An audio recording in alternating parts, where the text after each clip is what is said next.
Hello, good morning. आज फिर से आपका स्वागत है आपके अपने यूट्यूब चैनल में। और आज मैं पॉलिटी का क्लास का पहला चैप्टर जो है constitutional development of in India करने जा रहा हूँ। और ये सिर्फ एनसीईआरटी की ही है, जो आप समझ सकते हैं कि कितना इम्पोर्टेंट हो सकता है ये क्लास।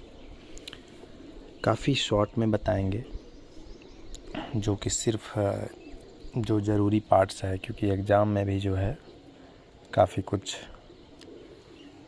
ज़रूरी ही इम्पोर्टेंट एक्ट्स सब आते हैं।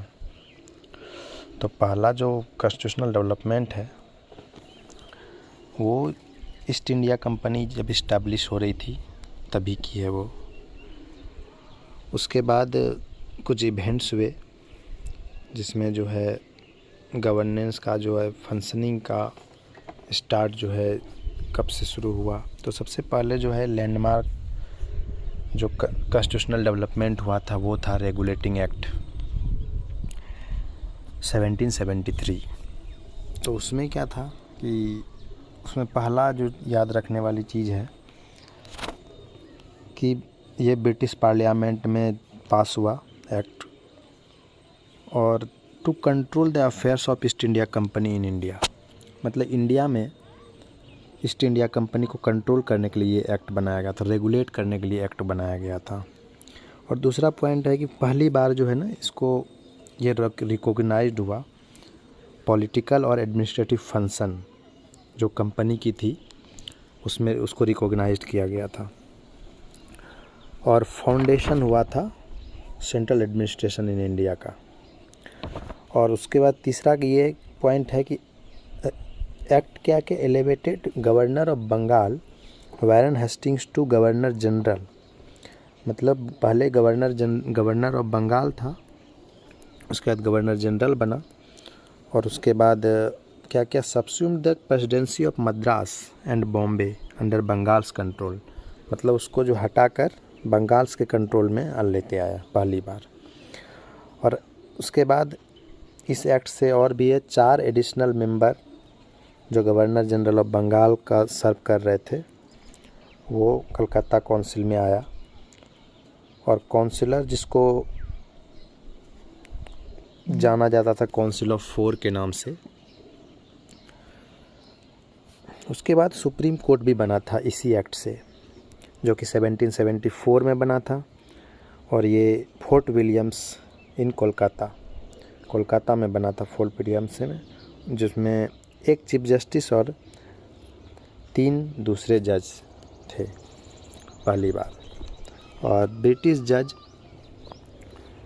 जो कि इंडिया भेजा गया था, और सर इलिजा इम्फे जो कि पहला चीफ जस्टिस थे। और लास्ट पॉइंट है इसमें कि कोर्ट ऑफ डायरेक्टर जो था वो इसको रिपोर्ट करने बोल दिया था रेवेन्यू, सिविल और मिलिट्री अफेयर्स को इंडिया में, जो कि ब्रिटिश गवर्नमेंट को रिपोर्ट करते। तो ये इम्पोर्टेंट था जो कि रेगुलेटिंग एक्ट 1773 में जो भी इम्पोर्टेंट पॉइंट्स थे उसको मैं बताया हूँ। और आगे था एक और एक्ट है जो समझ लीजिए कि उसी के साथ ही है, एक्ट ऑफ सेटलमेंट 1781, जो कि एक अमेंडिंग एक्ट थी। और जो भी शॉर्ट कमिंग थे, जो भी कमी थी रेगुलेटिंग एक्ट में 1773 में, उसको कंप्लीट करने के लिए ये एक्ट बनाया गया था, एक्ट ऑफ सेटलमेंट, सेटल करने के लिए। और इस एक्ट को डिस्क्लेरेटरी एक्ट भी कहते हैं 1781। इसमें दूसरा पॉइंट ये था कि जो बेसिक एम था इस सेटलमेंट एक्ट का कि एक इस्टेब्लिशमेंट हुआ था न्यू सिस्टम ऑफ कोर्ट का सिस्टम, नया सिस्टम इस्टेब्लिश हुआ था, जो कि for removing the grievance against the supreme court. मतलब सुप्रीम कोर्ट का जो प्रॉब्लम थे उसको सॉल्व करने के लिए ये एक्ट लाया गया था। और इस एक्ट से क्या हुआ था, reduce the number of members of executive. इससे कम किया गया था नंबर ऑफ एग्जीक्यूटिव मेंबर्स को, और प्रोविंशियल काउंसिल को भी 4 से 3 कर दिया गया था इससे। तो ये सब इम्पोर्टेंट एक्ट्स हैं जो कि प्योर आपका 11th ओल्ड NCERT में दिया हुआ है और ये बहुत इम्पोर्टेंट है। लक्ष्मीकांत में पढ़ सकते हैं, लेकिन कुछ चीज़ें इसमें है जो एडिशनल है, तो ये इम्पोर्टेंट है, आप सुन सकते हैं। अगर आपको अच्छा लगे तो प्लीज़ लाइक कीजिएगा, प्लीज़ सब्सक्राइब कीजिए टू ग्रो माय चैनल। और आगे मैं लाइव आऊँगा अगर सब्सक्राइबर उतना तक पहुंच जाएगा तो। थैंक यू सो मच सुनने के लिए। ऐसे ही वीडियोस लाते रहेंगे, प्लीज़ सपोर्ट कीजिए, सब्सक्राइब कीजिए, प्लीज़ लाइक कीजिए, कमेंट कीजिए, शेयर कीजिए।